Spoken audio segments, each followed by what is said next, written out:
우리 옆에 계시는 분들하고 한번 이렇게 인사할까요? 기도는 나의 행복입니다. 정말이십니까? 네. 우리가 기도할 때마다 하나님이 우리에게 어떻게 말씀하실까 기대가 되어지고, 기도의 자리에 나올 때마다 기도를 통하여서 우리에게 은혜를 베푸신 하나님을 사모하면서 즐거운 마음으로 나오셨습니까? 저는 여러분 가운데 하나님을 향한 이 기도의 자리가 행복한 자리가 되고, 또 기대가 있고 소망이 있는 자리가 되기를 소망합니다. 어떻게 보면 하나님은 우리하고 교제하기를 좋아하십니다. 하나님과의 교제에 매우 중요한 부분 가운데 하나는 하나님이 말씀하시는 것을 듣고 그 말씀에 우리가 반응하면서 기도하는 것입니다. 하나님은 우리와 만남을 좋아하시고 또 우리의 이야기를 듣기 원하시기 때문에 우리의 이야기, 그 기도를 금향로에 담는다고 하셨습니다.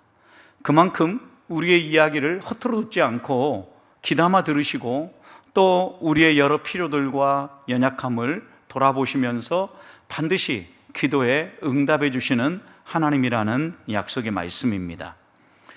그래서 우리가 하나님이 기뻐하시는 이런 교제의 시간, 기도의 시간을 많이 확보하고 매 순간마다 하나님 앞에 하나님 긍휼히 여겨주시옵소서, 하나님 제 마음을 하나님께 드립니다, 받아주시옵소서 하는 이 고백과 이 기도가 우리 성도들의 하루의 삶 가운데 반복되고 계속 되어지기를 주님의 이름으로 축복합니다.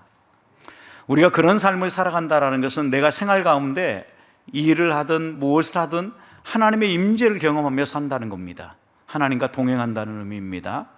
여러분, 하나님의 임재를 경험하고 나면 믿음이 얼마나 우리에게 유익한 것이고 믿음이 우리를 어떻게 바꿔놓는지를 경험할 수 있습니다. 우리가 이렇게 믿음으로 살아갈 때 왜 하나님의 임재를 우리가 매 순간 경험하며 살아가야 합니까? 오늘 우리가 살아가는 이 시대가 하나님의 임재를 경험하지 않고는 하나님의 백성답게 살기 어려운 시기입니다. 우리가 살아가는 이 세상이 어떤 곳이며 지금 이 시대에 우리가 주의해야 될 것은 무엇이며 반대로 하나님이 우리에게 주시는 교훈의 말씀 가운데 더 굳건히 붙잡아야 될 것은 무엇인가를 우리는 우리가 살아가는 이 시대 속에서 다시 한 번 더 분명하게 해야 합니다.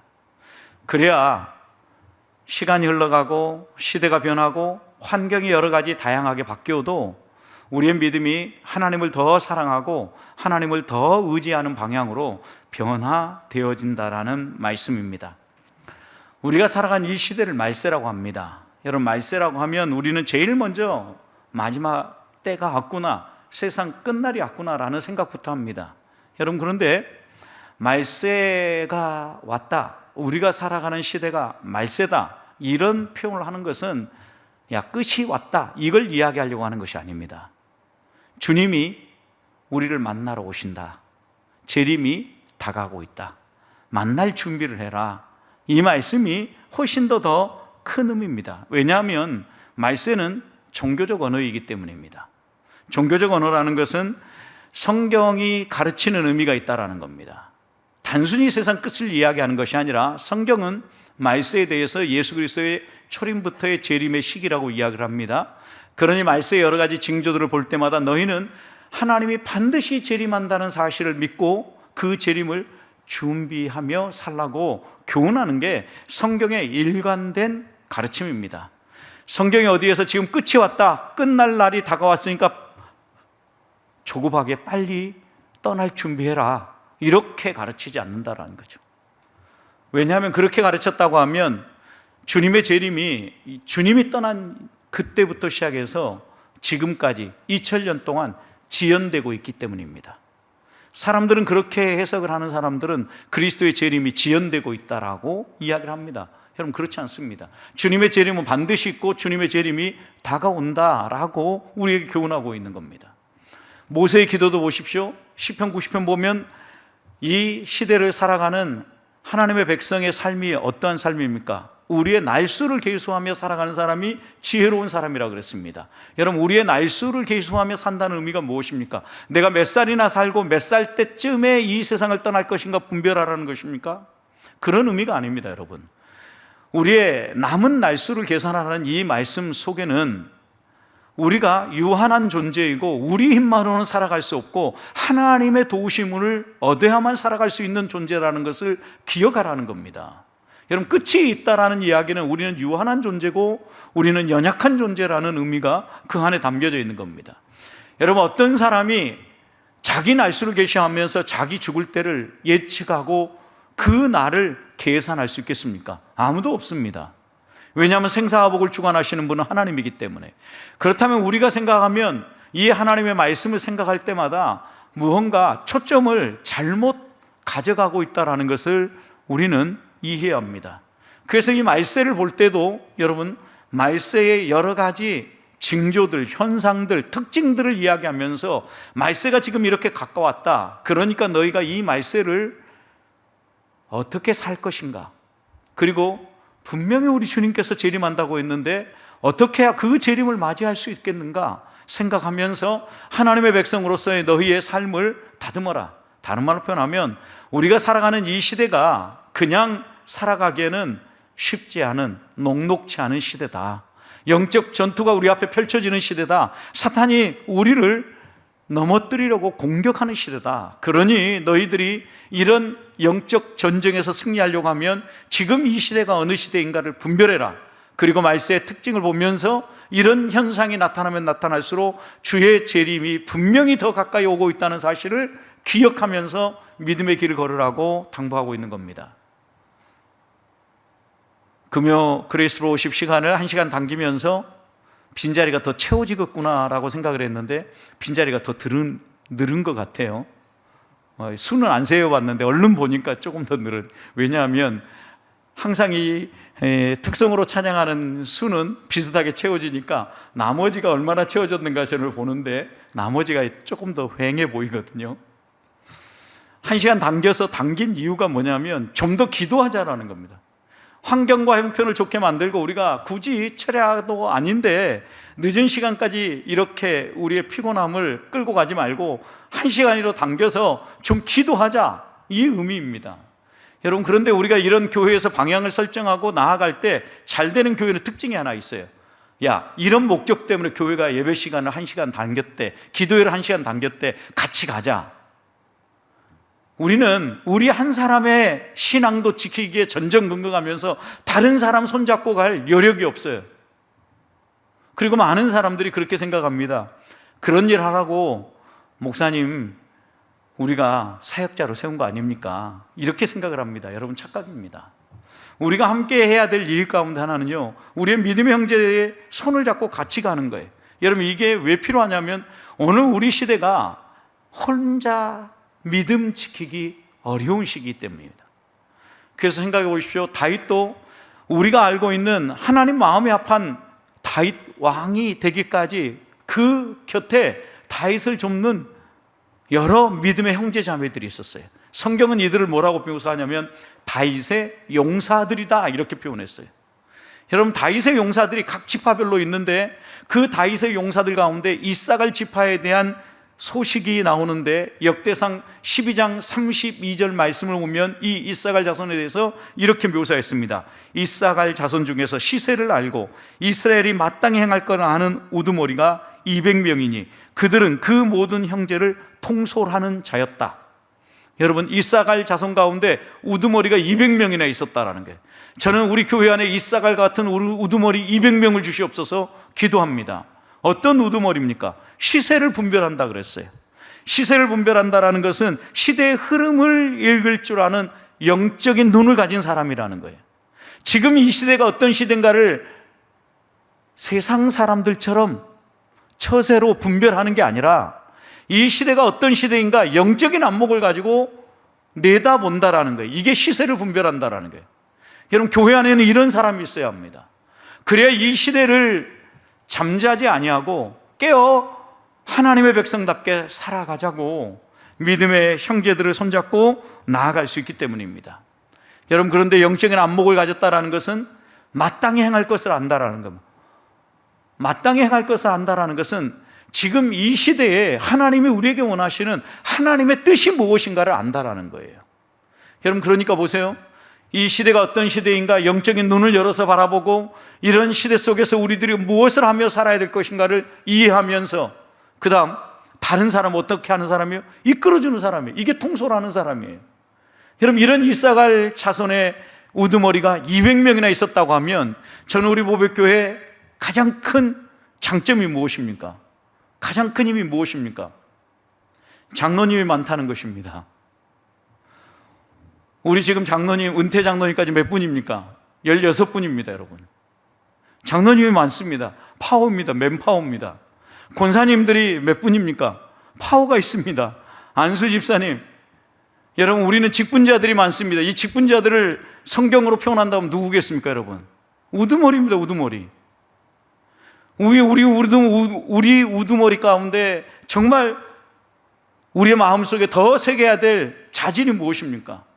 시대를 읽는 영적 안목을 가지고 마땅히 행할 것을 알고 함께 신앙생활하는 믿음의 형제 자매들을 통솔할 수 있는 이런 하나님의 사람들이 저는 우리 교회 안에 좋은 믿음의 리더들로 더 자리 잡기를 소망합니다. 여러분, 생각해 보십시오. 우리가 영적 전쟁터에서 무엇을 행해야 될지, 어떻게 싸워야 될지 마땅히 행할 것을 아는 이런 사람이 있다고 하면 여러분, 그 교회는 흔들리지 않습니다. 그 교회는 성장하게 되어 있습니다. 왜요? 영적 전쟁에서 승리를 맛보는 사람들이 기쁨이 넘치기 때문에 신앙생활이 재미있을 수밖에 없고, 이 재미가 확산되어지면 다른 주변에 있는 사람들이 그 재미를 맛보고자 몰려들 것이기 때문입니다. 여러분, 그래서 교회 부흥은 이 새생명 축제를 앞두고 우리가 영적 전쟁을 선포하면서 마음속에 다시 되찾아야 될 것 가운데 하나는 기쁨입니다. 내가 무엇 때문에 신앙생활하고 내가 무엇 때문에 이 시대를 살아가는가에 대한 분명한 이해가 있어야 하는 겁니다. 여러분, 생각해 보십시오. 오늘 본문도 보시면 말세의 특징들을 이야기합니다. 혹시 여러분, 이 본문 가지고 제가 한두 달 전에 설교한 거 기억하십니까? 네. 아마 기억하시는 분들도 있고 뭐 똑같은 말씀이네 이렇게 생각할 수도 있을 겁니다. 여러분, 그런데 이 본문 틀을 잡고 전체 계획을 잡고 우리 손 목사님이랑 같이 이야기를 하면서 이 본문을 잡는데 그때 한번 뭔가 그 펑크난 설교였어요. 이윤석 목사님 장례식이 생겨가지고 제가 펑크를 때문이라고 영적 전쟁을 선포하면서 그때 한번 이 말씀을 선포했는데 다시 또 이게 수소가 들어와서 이 말씀이 온 거예요. 똑같은 말씀을 전할 수가 없잖아요. 그때 뭐라고 전했는지 여러분 기억할지 모르겠지만 한 두 달 전에 있는 설교 가서 올라가 보십시오. 설교를 다르게 하는 것이 쉽지 않습니다. 왜냐하면 이제 성경을 이 짧은 구절을 여러 번 봤기 때문에 주제를 이제 바꿔가지고 시대의 특징으로 놓고 보려고 하니까 이게 본문 분석하는데 시간이 더 많이 걸리는 겁니다. 여러분, 그런데 오늘 본문을 보면서 선언에서 말씀드렸던 것처럼 마땅히 행할 것을 알고 시대를 분별하면서 다른 사람을 이끌어주기 위해서 우리가 분별해야 될 이 시대가 어떤 시대냐라는 거죠. 오늘 말씀은 첫 번째 이렇게 얘기합니다. 1절, 너는 이것을 알라. 말세에 고통하는 때가 이르리니, 고통하는 때가 다가오리니. 여러분, 말세가 어떤 때라는 거예요? 고통하는 때라는 거예요. 말세는 이런 때가 온다라는 거죠. 그래서 말세의 첫 번째 특징은 고통하는 때예요. 여러분, 여기에 이 고통하는 때는 마태복음 8장을 보면 예수님께서 가다라 지방에 귀신 들린 사람 그 사이를 지나가야 될 때가 되었습니다.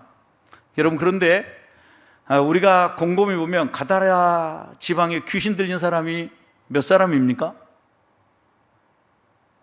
성경 열심히 읽도가시는데 이제 여러분 대답 안 하시는 거죠. 한 분이라고, 한 사람이라고 생각할지 모르겠지만 본문은 2명이라고 얘기했어요. 귀신 들린 2사람 사이로 예수님이 가십니다. 예수님께서 마태복음 8장 28절 말씀 보면 건너편 가다라 지방에 가시니 귀신 들린 자 2이 무덤 사이에서 나와 예수를 만나니, 그 다음 이렇게 얘기했어요. 그들은 몹시 사나워 아무도 그 길로 지나갈 수 없을지어니. 여기에서 몹시 사나워, 이 표현이 고통하는 때라는 단어와 똑같은 단어예요. 여러분, 고통하는 때는 어떤 때라는 거예요? 몹시 사나운 사람 사이를 지나가는 그런 때라는 얘기예요. 이 말은 다른 말로 표현하면 이 말세가 되면 우리의 신앙을 지키기 어떻다라는 거예요? 쉽지 않다라는 거예요. 뭐 때문에? 우리를 넘어뜨리려고 사나운 사람이 우리를 넘어뜨리려고 호시탐탐 돌보면서 엿보면서 공격하려고 하기 때문에 이 시대가 고통하는 때라는 거예요. 여러분, 그런데 우리는 아무 생각 없이 넉넉고 주일날 한번 예배드리고 또 주일 돌아오니까 난 신앙생활 잘하고 있다 이렇게 생각할지 모릅니다. 여러분, 그런데 우리의 신앙은 한 주간 동안 이 세상에서의 삶에서 판가름 나버리는 겁니다. 하나님 앞에서 우리들이 다시 한번 생각해야 될 것은 이 말세가 위험한 때라는 거예요. 어떤 위험한 때입니까? 사나운 귀신 들린 사람 두 사이를 지나가니까 여러분, 조금만 길이 흐트러지거나 한쪽으로 치우치거나 주의를 집중하지 않으면, 깨어 긴장하지 않으면 어떻게 된다라는 거예요? 다친다라는 거죠. 넘어진다라는 거예요. 상처 입는다는 겁니다. 하나님의 자녀로서 믿음을 지키기 어려운 시기라는 겁니다. 그런데 많은 사람이 우리 주님은 말세에 가면 갈수록 믿음을 보겠느냐라고 이렇게 경고하면서 이 말세의 특징에 대해서 이야기를 하시는데, 우리는 말세가 어제보다 오늘 더 가까워진 거잖아요. 그렇죠? 그런데도 불구하고 막 여러분 더 긴장이 되십니까? 아니면 아무 생각 없이 오늘 또 기도에 오셨습니까? 아무 생각 없이 오시지 않았습니까? 그러지 않으신 분들은 천만다행입니다. 여러분, 그러나 우리가 하나 기억해야 될 것은 우리도 느끼지 못한 이 시대가 너무나 위험하고 사나운 시대라는 거예요. 왜 그렇습니까? 다른 성경의 말씀 말고 이 디모데후서만 놓고 보면, 디모데후서 3장 우리가 1절부터 읽었잖아요. 바로 앞에 2장만 읽어봐도 어떤 표현을 하냐면, 바울은 디모데에게 편지하면서 너는 예수 그리스도의 좋은 군사가 되어라 라고 권면합니다. 여러분, 왜 이런 권면을 합니까? 좋은 군사를 찾기 어렵기 때문이에요. 여러분, 좋은 군사와 좋지 않은 군사를 어떻게 바울이 비교했습니까? 자기 생활에 얽매인 사람, 군인으로 모집한 사람을 기쁘게 하는 사람, 이렇게 표현했다고요. 여러분, 그런데 오늘 우리 시대를 보십시오. 자기 생활에 얽매여서 살아간 사람들이 수두룩합니다. 그리고 때로는 신앙적으로 더 헌신하라고 이야기하면 이렇게 얘기합니다. 목사님, 저 먹여 살려주실 겁니까? 목사가 먹여 살려주는 게 아니라 하나님이 우리의 삶을 책임진다 그랬습니다. 그만큼 우리들이 세속적이 되어버렸다는 얘기예요. 하나님을 믿는다고 하면서도 세속을 붙잡아요. 그러니 우리가 하나님의 자녀답게 살기 어려운 시대라는 거예요. 여러분, 또 그렇게 얘기합니다. 2장 읽어보면 망령되고 헛된 말을 버리고 진리의 말씀을 옳게 분별해서 부끄러울 것이 없는 사람이 되어라. 여러분, 부끄러울 것 없는 사람이 되어라. 이 얘기의 말씀을 쭉 읽어보면 사람들은요, 망령되고 허탄한 말들을 추구하는데 이게 뭡니까? 자기 자랑합니다. 자기 PR을 합니다. 결국 이 말씀은 오늘 우리가 살아가는 이 시대는요, 수많은 사람들이 사람들에게 인정받기 위해서 살아간다라는 거예요. 목말라 있어요. 그래서 오죽하면은 지나가는 사람의 시선이 곱지 못해서 가서 무차별 폭행을 했다고 이야기하는 사람들이 심심찮게 나오지 않습니까? 여러분, 그 사람의 시선이 어떤 시선인지 어떻게 압니까?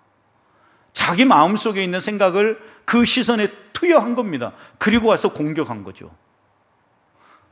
여러분, 우리가 그만큼 다른 사람에게 인정받고 싶고 내가 다른 사람에게 좋은 사람을 보이고 싶은데 저 사람 눈빛이 나를 인정하지 않는 것 같고 저 사람이 나에 대해서 좀 부정적인 생각을 가지고 있는 것 같다고 해서 그 사람을 공격하는 이런 시대가 되어버린 거죠. 그래서 보십시오. 사람들은요, 인기몰이를 하려고 합니다. 뭐든지 사람을 웃겨주고 재밌게 만들고 들었다 놨다 하고 사람들에게 인정받고 기쁨을 주는 데는요, 사람들이 몰립니다. 여러분, 그러나 이 말세에는요, 사람에게 인정받는 게 아니라 하나님께 인정받는 사람이 돼요. 부끄러울 것이 없는 사람. 무엇에 비추어서요? 하나님의 말씀에. 여러분, 이런 하나님의 사람들이 나와야 되는데 하나님에게 인정받기보다는 사람에게 인정. 그러나 말씀을 들을 때는 다 맞다고 그래요. 근데 말세에 사람들은 나가서 살아갈 때요, 사람들의 인정받기에 목말라 하고 있어요. 그것만입니까? 또 2장의 말씀을 보면 이렇게 권합니다. 바울은 디모데에게 청년의 정욕을 피해가고 주를 깨끗한 마음으로 따르라고 이야기를 합니다. 여러분, 이 시대에, 이 세대에 우리를 위험한 곳으로 끌고 가는 이 고통하는 때라는 의미가 무엇입니까? 수많은 정욕이 우리를 흔들어 놓는다. 여러분, 정욕이라는 의미가 무엇입니까? 욕심이 과한 경우가 정욕이라고 그랬죠. 과용 내지는 오용이에요. 하나님이 주시는 목적을 따라서, 하나님이 우리에게 말씀하시는 그것을 따라서 우리에게 가진 여러 욕심들을, 우리들에게 가진 이런 열정들을 써야 되는데, 이런 욕심과 열정이 나를 위해서, 나의 쾌락을 위해서, 나의 즐거움을 위해서, 내 필요를 채우기 위해서 이렇게 쓰여지는 동안 오용되는 거예요. 오용. 그리고 이것이 과용, 그 욕심이 과하게 진행되어지면 우리는 정욕을 따라 살아가는 거예요. 여러분, 어떻습니까? 여러분 가진 그 어떤 욕심들이 하나님의 뜻을 따라 사용되고 있습니까? 여러분들의 열정이 하나님의 원하시는 것에 투자되어지고 있습니까? 오용의 문제에 걸리는지 과용의 문제에 걸리는지 우리는 분별해야 돼요. 그럴 때 우리들이 이 시대를 분별하고 위험한 이 시대 속에서 바른 길을 걷기 위해서 하나님의 은혜를 구하며 믿음의 길을 걷는 거예요. 그것을 바울은 2장에서 이렇게 표현했어요. 깨끗한 마음으로 의와 믿음과 사랑과 화평을 따르라. 의와 믿음과 화평과 사랑을 따르라. 사람들과 바른 관계를 맺으면서 화평케 하는 사람이 되어라. 사랑하는 사람이 되어라. 이렇게 우리들에게 당부하고 있는 거예요. 여러분, 우리가 이런 삶을 살려내지 못하면 오늘을 살아가는 이 시대가 고통하는 때 사나운 귀신 들린 사람이 우리를 넘어뜨리려고 공격하려고 바로 곁에 서 있는 매우 위험한 이런 때를 지나고 있다는 거예요. 긴장을 늦추지 마십시다. 왜 주님이 깨어 기도하라고 이야기하셨겠습니까? 시험에 들지 않으려고 하면 깨어 기도하라 하신 우리 주님의 말씀을 다시 한번 마음에 떠올리면서 오늘 우리가 주의 재림이 분명하고 어제보다는 오늘이 주님 만날 날이 가까워지고 있다고 하면 이 고통하는 시대에 나를 지키시고 생명싸개로 보호하시며 푸른 초장부 맑은 신의 물가로 인도하시는 하나님을 붙잡고 이 믿음의 길을 걸어가는 우리 보배의 성도들이 되시기를 축복합니다. 두 번째 말세의 특징은요, 사랑하지 말아야 할 것을 사랑하는 시대예요. 자, 2절 말씀 보십시오. 사람들이 자기를 사랑합니다. 그리고 또 돈을 사랑합니다. 4절 보십시오. 배신하고 조급하며 자만하며 무엇을 사랑합니까? 쾌락을 사랑합니다. 그리고 난 다음에 이렇게 얘기합니다. 쾌락을 사랑하는데 무엇보다 더 사랑해요? 하나님을 사랑하는 것보다 더 사랑해요. 여러분, 사랑해야 될 것은 뭐고 사랑하지 말아야 될 건 무엇입니까? 더 사랑하라고 얘기하는 거, 사랑하라고 얘기하는 거, 그 어떤 사랑보다도 최고로 사랑해야 되는 것은 하나님 사랑이에요. 하나님을 사랑하는 거예요. 그런데 말세의 특징은 어떻습니까? 사람들이 세 가지 사랑한다라는 거예요. 그 세 가지가 무엇입니까? 자기 자신을 사랑합니다. 자기 자신을 사랑하는 사람의 특징이 무엇입니까? 2절 이어서 보십시오. 자랑합니다. 자기를 드러내는 거죠. 교만합니다. 거드름을 피우고 내가 이렇게 난 사람이다, 내가 뭔가를 가진 사람이다 라고 자기를 드러내는 거죠. 여러분, 자기 자랑과 자기 교만에 사로잡힌 사람은요, 다른 사람을 함부로 대합니다. 그래서 그 다음 나타난 게 무슨 결과입니까? 다른 사람을 비방한다라는 거예요. 멸시하고 깔보는 거예요. 여러분, 이것이 무엇과 연관됩니까? 인정받고 싶은 욕구와 함께 자기를 사랑하는 것 때문에 이런 결과가 나온다라는 거죠. 사랑해야 될 것은 하나님인데 자기 자신을 사랑해요. 내가 피곤하고 내가 할 일이 있고 내가 그러다가 여러분 넘어지는 겁니다. 두 번째 우리가 사랑하지 말아야 될 것은 돈이에요, 돈. 여러분, 오늘날 돈이 필요하고 돈 사용할 것이 많은 것이 분명합니다. 또 돈이 좀 더 여유가 있으면 우리의 삶이 많은 일들을 할 수 있다라고 생각을 합니다. 여러분, 그러나 오늘 본문은 돈은 우리가 관리하고 다스리고 하나님의 뜻대로 사용할 것인데 사랑하기 때문에 문제인 거죠. 우리가 돈을 지배하고 하나님의 뜻을 따라서 우리가 이 돈을 마음대로 움직여야 되는데 돈 때문에 내가 끌려다니는 거죠. 여러분, 어떤 직장이 좋은 직장입니까? 우리 자녀들에게 돈 많이 주는, 연봉을 많이 주는 직장이 좋은 직장이라고 가르칩니다. 여러분, 그런데 좋은 직장은 믿음의 사람이라면 어떤 관점에서 가르쳐야 합니까? 하나님을 더 사랑할 수 있고 내가 하나님의 뜻을 실현하는데 가장 좋은 곳, 그곳이 월급은 적게 받는다 할지라도 좋은 직장입니다. 이게 다른 관점으로 보는 거예요. 여러분, 적어도 우리가 믿음의 사람이라면 이런 관점으로 보고 이렇게 이야기를 해야 되는데, 성경은 한결같이 돈을 사랑함이 일만하게 뿌리라고 말하는데도 돈을 사랑하게 만듭니다. 여러분, 가치관이 아이들이 이렇게 나아가고 있고 이것을 추구하고 있다면 부모인 내가 잘못 가르친 겁니다. 우리가 적어도 하나님 안에서 내 모습이 하나님을 더 사랑하고 재물, 돈이 아니라 하나님을 더 사랑하고 하나님을 위하여서 기꺼이 이 돈을 포기할 줄 알고 사용할 줄 아는 사람이라면 절대 자녀들 가운데 그런 가치관을 가진 자녀가 나올 수가 없어요. 왜? 자녀는 말로 가르치는 것이 아니라 부모의 행동을 보고 배우기 때문입니다. 여러분, 그런 점에서 우리들이 해야 될 것이 무엇인가를 반드시 이 말세에 생각해야 합니다. 나는 하나님을 더 사랑하는가, 재물을 더 사랑하는가? 여러분, 이 문제가 풀려야만 하나님의 뜻을 따라서 하나님이 주신 재물을 흘려보낼 줄 알고 필요한 사람이 있을 때 나눌 줄 알고 하나님의 뜻을 따라 기쁘게 사용할 수 있는 겁니다. 또 보십시오. 사랑하지 말아야 될 것은 무엇입니까? 쾌락입니다.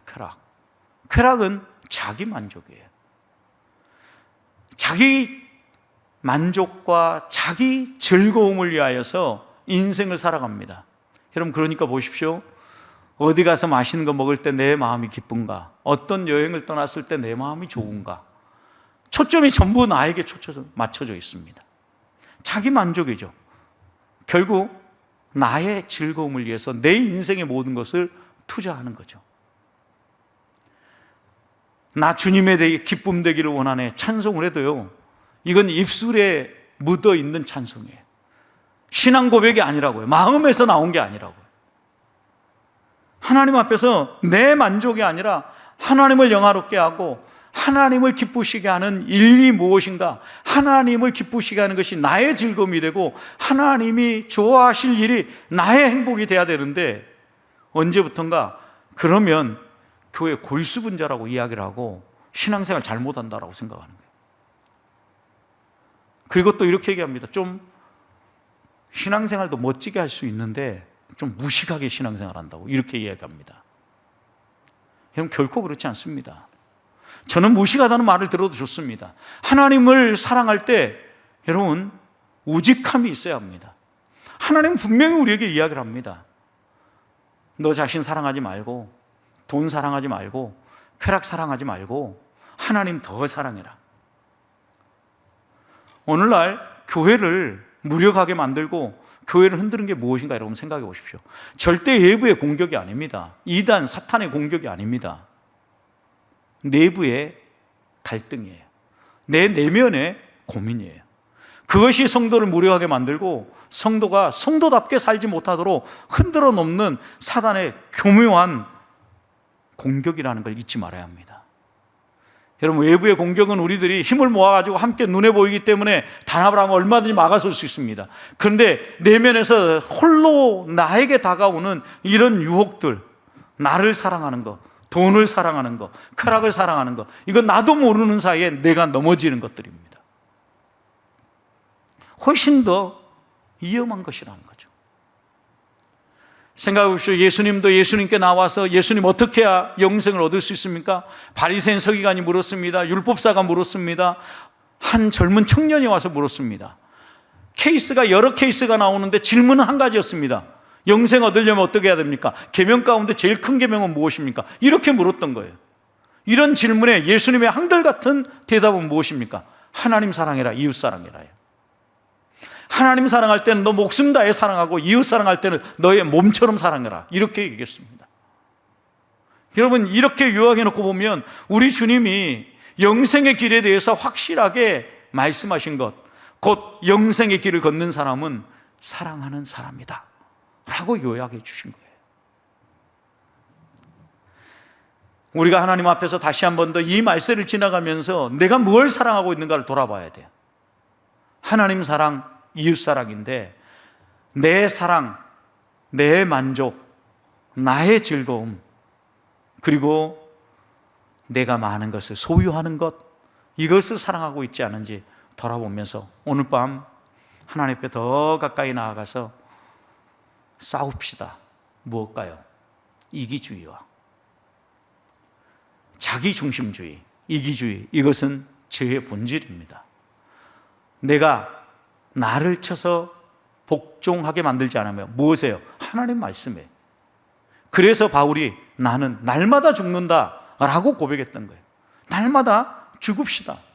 그래야 돈이 떠나가고 쾌락이 떠나가고 자기 만족이 떠나가고 그 자리에 하나님 사랑이 자리하는 것입니다. 저는 우리 보배교회 성도들이 하나님 사랑으로 똘똘 뭉친 믿음의 길을 걸어가기를 주님의 이름으로 축복합니다. 마지막입니다. 말세의 세 번째 특징은요, 내실보다는 화려한 겉모습을 더 추구하는 시대가 되어진다는 거예요. 5절 보십시오. 경건의 모양, 외형은 멋지게 갖췄습니다. 모든 걸 다 갖췄습니다. 그런데 그 다음 보십시오. 경건의 능력은 부인합니다. 이 말씀은 겉모습은 화려한데 속은 텅 비었다, 이 얘기입니다. 여러분, 우리들도 하나님 앞에 기도해야 됩니다. 교회 외형은 멋지고 내부는 텅 비어버리면 망하는 것입니다. 말세를 따라가는 겁니다. 겉모습만 화려한 교회가 아니라, 겉모습만 화려한 성도가 아니라 내실이 있는 성도가 되라는 거예요. 그 내실이 무엇입니까? 경건의 능력이에요. 믿음의 비밀을 소유한 사람이 되어지는 거예요.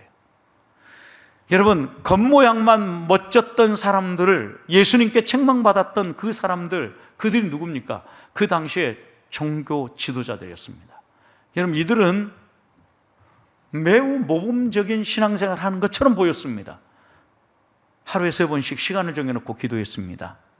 하나님께 헌금을 하는데 10의 1조를 하는데 밭에 있는 박하와 해양, 이런 것들, 채소, 이런 것들까지도 다 11조를 드릴 정도로 철저하게 신앙생활을 하는 사람이었습니다. 밖에 나갔다 오면 혹시 여러 가지 죄로 오염되었을까 자신을 살피면서 손을 씻고 자신을 정결하게 하면서 항상 거룩함을 유지하려고 몸부림치는 사람이었습니다. 여러분, 그런데 그들의 성품이 바뀌지 아니하고 주님을 닮은 모습이 나타나지 않으니까 주님은 그런 그들의 신앙생활을 겉모습만 화려한 신앙생활이라고 책망했던 것입니다. 여러분, 우리들이 행하는 이 모든 것들이 결국은 어디로 나아가야 합니까? 우리의 내면으로 나아가야 돼요. 어떤 내면으로요? 주님 닮은 모습으로, 예수님 닮은 모습으로. 그래서 우리 주님은 이 말세에 많은 사람들이 선지자 노릇하고 교회 안에서 일꾼 노릇하고 교회 안에서 많은 일을 한다 할지라도 절대 속지 말아라. 가짜와 진짜를 구분하는 법 가르쳐 줄게. 열매를 보면 안다, 이렇게 얘기했어요. 산상수훈을 마무리하면서 우리 주님은 열매를 보면 안다. 좋은 나무마다 좋은 열매 맺고 못된 나무에서 좋은 열매가 맺히는 법은 없다. 가시나무에서 포도나무 열매가 맺히는 일은 없다. 분명하게 말씀하신 겁니다.